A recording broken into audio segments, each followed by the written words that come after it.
ஏடிஎம்கேல வந்து அவங்களுக்கு வந்து ஆதரவாக வாக்களித்தாங்க. ஆனால் ஏடிஎம்கே ஃபுல்லாக கொடுக்கல. 25 பேர், அதாவது எஸ்பி வேலுமணி அணி வந்து 25 பேர் கொடுத்துருக்காங்க. இபிஎஸ் அணி வந்து 22 கொடுத்துருக்காங்க. ஸோ இந்த இது என்ன அதிமுக பிளவுபடுதா? அதிமுக கிட்டத்தட்ட பிளவை நோக்கி சென்று விட்டாலும் அதிமுகவை காப்பாற்ற வேண்டிய பொறுப்பு 2 பேருக்குமே இருக்குது. கிட்டத்தட்ட 1,15,00,000 வாக்குகளை வைத்திருக்கிற அதிமுக, 22% வாக்குகளை வைத்திருக்கிற அதிமுக இந்த மாதிரி விவகாரங்களில் உடையிறதுன்றது திமுகவுக்கு லாபம் தரும் விஷயம். திமுக இன்றைக்கி கூட்டணி இல்லாமல் தடுமாறிட்டு அதிமுக, பாமக, என்டிஏ, பாஜக, என்டிஏன்னு அவங்க வலுவாக தான் இருக்கிறாங்க. அப்போ திமுகவுக்கு இருக்கிற கூட்டணி கட்சிகள் இங்கே இருக்காங்க. தாவேகா கூட நாளைக்கே தேர்தல் ஏதாவது வந்தால் திமுகவுக்கு பெரிய அடி விடும். அதை சமாளிக்கிறதுக்கு திமுக என்னென்ன உருட்டிகிட்டு இருக்கிறாங்க. திமுக உள்ளேயும் உள்கட்சி பிரச்சனை பெருசாக ஓடிக்கிட்டு இன்னும் வெடிக்கலை.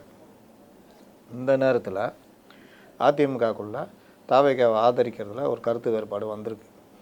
ரெண்டாவது, நான் ஏற்கனவே பதிவு பண்ணியிருப்பேன், ஜெயிக்கிற வரைக்கும் தான் எடப்பாடி பழனிசாமி பிரச்சனை இல்லாமல் இருக்கும். ஒருவேளை தோத்துட்டாங்கன்னா அவருடைய தலைமைக்கு சிக்கல் வரும் அப்படின்னு. அது இப்பொழுது வந்திருக்கிறது. இதில் இவர்கள் எதிர்பார்த்தது ஒரு 32 வந்தால் கட்சி தாவல் தடை சட்டம் வராது, ஸ்பிளிட்டு வராது. ஆனால் இப்போ பார்த்தா 25 பேர் இருக்காங்க, ஆதரிச்சிட்டாங்க. இந்த 25 பேர் ஆதரித்ததுக்கப்புறம் பல சட்ட போராட்டங்கள் இருக்குது. அதெல்லாம் கொஞ்சம் நுணுக்கமானது. அதனால் இது எப்படி போய் எங்கே போய் முடியும்னு தெரியாது. ஒருவேளை ஒரு 7 எம்எல்ஏக்கள் அதிமுக உடையக்கூடாது, நான் இங்கே இவர் அணியை ஆதரித்தாலோ, இல்லை இவர்களை கட்சியை விட்டு நீக்கிட்டு இவர்களால் எதுவுமே செய்ய முடியாமல் போனாலும் அதிமுக ஒரே தலைமையில் கீழே இருக்கும். இல்லைன்னா எப்படியும் பிளவுப்படும். இதில் ஒன்று எஸ்பி வேலுமணி இந்த டீம் இருக்கும், எடப்பாடி ஒதுங்கிடுவார்.